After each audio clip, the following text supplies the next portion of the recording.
सपन्या की पुस्तक अध्याय 1। आमोन के पुत्र यहूदा के राजा योशिय्याह के दिनों में सपन्या के पास जो हिजकिय्याह के पुत्र अमर्याह का परपोता और गदल्याह का पोता और कूशी का पुत्र था, यहोवा का यह वचन पहुँचा। परमेश्वर के न्याय का दिन। मैं धरती के ऊपर से सब का अंत कर दूंगा, यहोवा की यही वाणी है। मैं मनुष्य और पशु दोनों का अंत कर दूंगा। मैं आकाश के पक्षियों और समुद्र की मछलियों का और दुष्टों समेत उनकी रखी हुई ठोकरों के कारण का भी अंत कर दूंगा। मैं मनुष्य जाति को भी धरती पर से नष्ट कर डालूंगा, यहोवा की यही वाणी है। मैं यहूदा पर और यरूशलेम के सब रहने वालों पर हाथ उठाऊंगा और इस स्थान में बाल के बचे हुओं को और याजकों समेत देवताओं के पुजारियों के नाम को नष्ट कर दूंगा। जो लोग अपने अपने घर की छत पर आकाश के गढ़ को दंडवत करते हैं और जो लोग दंडवत करते हुए यहोवा की सेवा करने की शपथ खाते और अपने मोलेक की भी शपथ खाते हैं, और जो यहोवा के पीछे चलने से लौट गए हैं और जिन्होंने न तो यहोवा को ढूंढा और न उसकी खोज में लगे, उनका भी मैं सत्यानाश कर डालूंगा।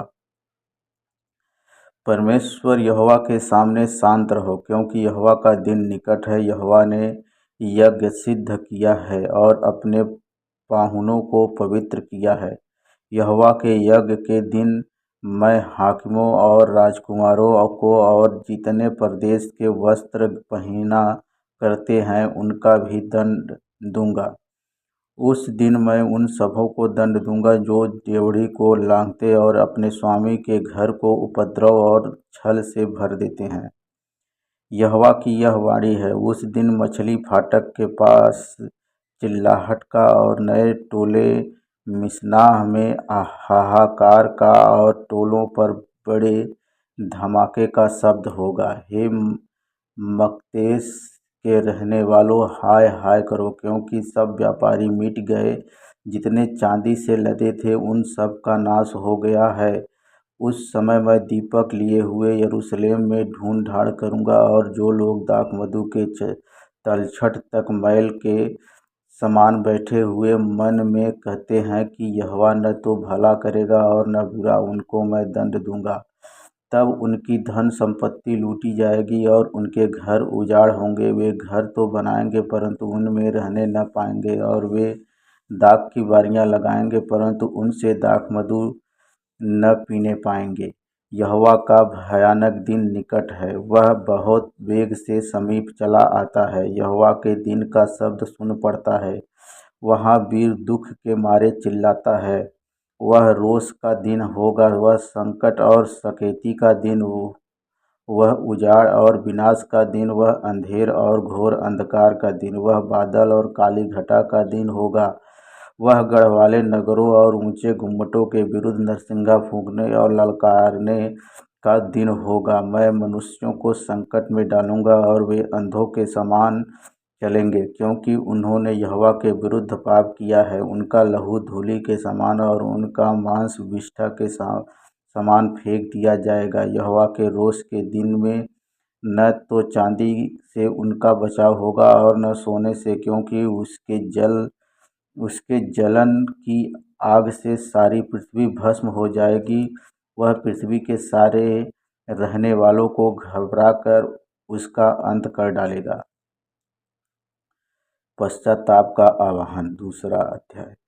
हे निर्जल जाति के लोगों, इकट्ठे हो, इससे पहले कि दंड की आज्ञा पूरी हो और बचाव का दिन भूसी के समान निकले और यहोवा का भड़का हुआ क्रोध तुम पर आ पड़े और यहोवा के क्रोध का दिन तुम पर आए, तुम इकट्ठे हो। हे पृथ्वी के सब नम्र लोगों, हे यहोवा के नियम के मानने वालों, उसको ढूंढते रहो, धर्म को ढूंढो, नम्रता को ढूंढो। संभव है तुम यहोवा के क्रोध के दिन में शरण पाओ। इस्राएल के पड़ोसी राज्यों का पतन।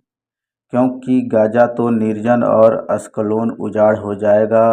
अशदोद के निवासी दिन दुपहरी निकाल दिए जाएंगे और एक्रोन उखाड़ा जाएगा। समुद्र तट के रहने वालों पर हाय, करेती जाति पर हाय।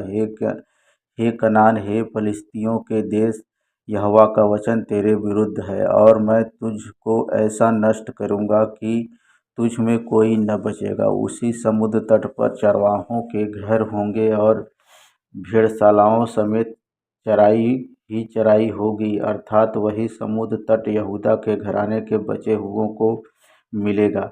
वे उस पर चराएंगे, वे अस्कलोन के छोड़े हुए घरों में साँझ को लेटेंगे, क्योंकि उनका परमेश्वर यहोवा उनकी सुधि लेकर उनकी समृद्धि को लौटा लौटा लाएगा। मोआब ने जो मेरी प्रजा की नाम धराई और अम्मोनियों ने जो उसकी निंदा करके उसके देश की सीमा पर चढ़ाई की, वह मेरे कानों तक पहुँची है।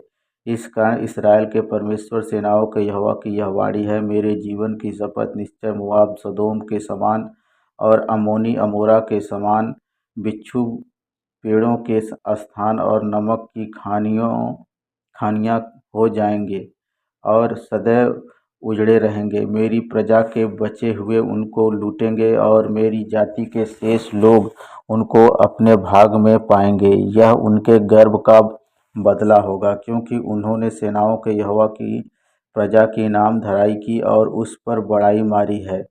यहोवा उनको डरावना दिखाई देगा, वह पृथ्वी भर के देवताओं को भूखों मार डालेगा और जाति जाति के सब द्वीपों के निवासी अपने अपने स्थान से उसको दंडवत करेंगे।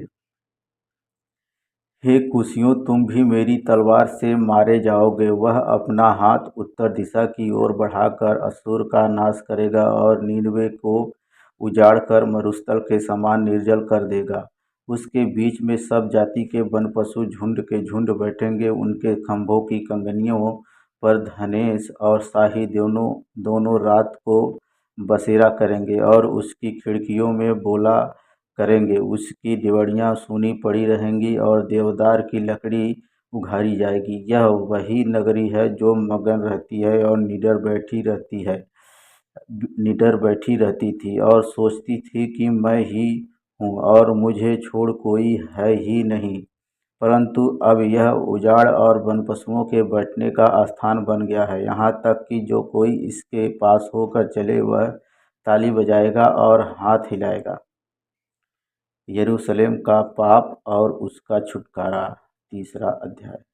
हाय बलवा करने वाली और अशुद्ध और अंधेर से भरी हुई नगरी, उसने मेरी नहीं सुनी, उसने ताड़ना से भी नहीं माना, उसने यहोवा पर भरोसा नहीं रखा, वह अपने परमेश्वर के समीप नहीं आई।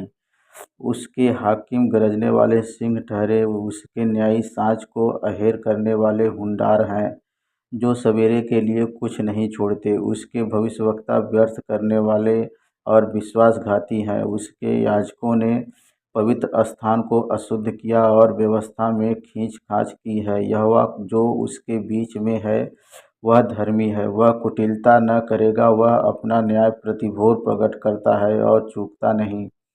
परंतु कुटिल जन को लज्जा आती ही नहीं।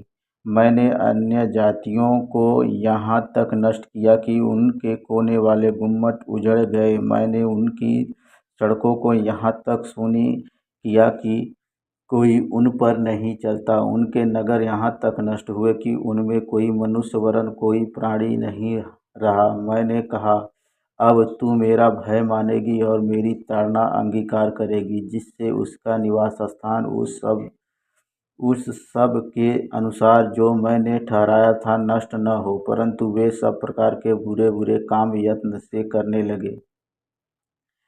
इस कारण यहोवा की यह वाणी है, जब तक मैं नष्ट करने को न उठूं तब तक तुम मेरी बाट जोहते रहो। मैंने यह ठान लिया है कि जाति जाति के और राज राज के लोगों को मैं इकट्ठा करूं कि उन पर अपने क्रोध की आग पूरी रीति से भड़काऊं, क्योंकि सारी पृथ्वी मेरी जलन की आग से भस्म हो जाएगी। उस समय मैं देश देश के लोगों से एक नई और शुद्ध भाषा बुलवाऊंगा कि वे सब के सब यहोवा से प्रार्थना करें और एक मन से कंधे मिलाए हुए उसकी सेवा करें। मेरी मेरी तितर बितर की हुई प्रजा मुझसे विनती करती हुई मेरी भेंट बनकर आएंगी। उस दिन तुम अपने सब बड़े से बड़े कामों से जिन्हें करके तू मुझसे फिर गई थी, फिर लज्जित न होगी। उस समय मैं तेरे बीच से सब फूले हुए घमंडियों को दूर करूँगा और तू मेरे पवित्र पर्वत पर फिर कभी अभिमान न करेगी, क्योंकि मैं तेरे बीच में दीन और कंगाल लोगों का एक दल बचा रखूँगा और वे यहोवा के नाम की शरण लेंगे। इसराइल के बचे हुए लोग न तो कुटिलता करेंगे और न झूठ बोलेंगे और न उनके मुंह से छल की बात निकलेंगी। वे चरेंगे और विश्राम करेंगे और कोई उनको डराने वाला न होगा। आनंद का गीत। हे सिय्योन, ऊंचे स्वर से गा। हे इसराइल, जय जयकार कर। हे यरूशलेम, अपने संपूर्ण मन से आनंद कर और प्रसन्न हो। यहोवा ने तेरा दंड दूर कर दिया और तेरा शत्रु भी दूर किया गया है। इसराइल का राजा यहोवा तेरे बीच में है, इसलिए तू फिर विपत्ति न भोगेगी। उस समय यरूशलेम से यह कहा जाएगा, हे सिय्योन, मत डर, तेरे हाथ ढीले न पड़ने पाए। तेरा परमेश्वर यहोवा तेरे बीच में है, वह उद्धार करने में पराक्रमी है। वह तेरे कारण आनंद से मगन होगा, वह अपने प्रेम के मारे चुपका रहेगा, फिर ऊंचे स्वर से गाता हुआ तेरे कारण मगन होगा। जो लोग नियत पर्वों में सम्मिलित न होने के कारण खेदित रहते हैं, उनको मैं इकट्ठा करूंगा, क्योंकि वे तेरे हैं और उसकी नामधराई उनको बोझ जान पड़ती है। उस समय मैं उन सबों से जो तुझे दुख देते हैं उचित बर्ताव करूंगा। मैं लंगड़ों को चंगा करूंगा और जबरन निकाले हुओं को इकट्ठा करूंगा, और जिनकी लज्जा की चर्चा सारी पृथ्वी पर फैली है, उनकी प्रशंसा और कीर्ति सब कहीं फैलाऊंगा। उसी समय मैं तुम्हें ले जाऊंगा और उसी समय मैं तुम्हें इकट्ठा करूंगा, और जब मैं तुम्हारे सामने तुम्हारी समृद्धि को लौटा लाऊंगा, तब पृथ्वी की सारी जातियों के बीच में तुम्हारी कीर्ति और प्रशंसा फैला दूंगा। यहोवा का यही वचन है।